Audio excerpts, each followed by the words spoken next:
Basic molar mass क्या है, ये नाम से ही जाहिर है, mass of one mole, mass of one mole, किसी भी सब्सटेंस का वन मोल का जो मास है उसे मोलर मास।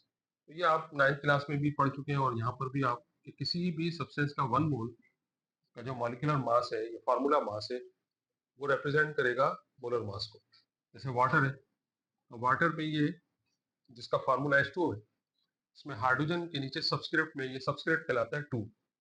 ये बता रहा है कि इस मॉलिक्यूल में 2 एटम हाइड्रोजन के और 1 एटम ऑक्सीजन का, या हम यूं कह सकते हैं कि इसका जो रेशो है वो 2:1 है। तो यहाँ अगर हम एटॉमिक मासेस को सम कर लें, तो जितने नंबर ऑफ एटम्स है किसी सब्सटेंस में, एटम्स के उनका मास को से मल्टीप्लाई कर, जैसे 2 मल्टीप्लाई बाई 1, कि 1 जो एटॉमिक मास है हाइड्रोजन का, प्लस 16 मल्टीप्लाई बाई 1, एक एटम, आप इसको इस तरह लिख लें 1 मल्टीप्लाई बाई 16।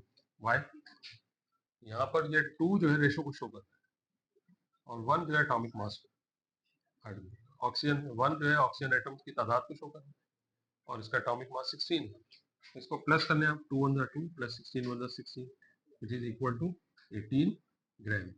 तो ये 18 ग्राम जो है मोलर मास कहलाएगा वाटर का।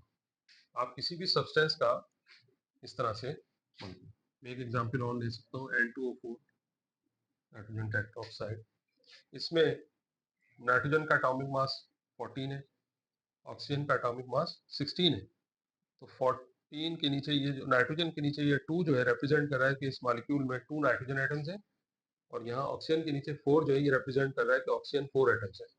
तो अगर इसका मॉलिक्यूलर मास या मोलर मास हमें कैलकुलेट करना है, तो इसका मोलर मास हो जाएगा 2 multiply by 14 plus 16 multiply by 4। 2 तादाद हो गई, और नाइट्रोजन का मास 14 है, इसे मल्टीप्लाई कर लें। ऑक्सीजन का एटॉमिक मास 16 है, और इसमें 4 एटम्स जो है 4 से मल्टीप्लाई कर लें, तो 2 14 जा 28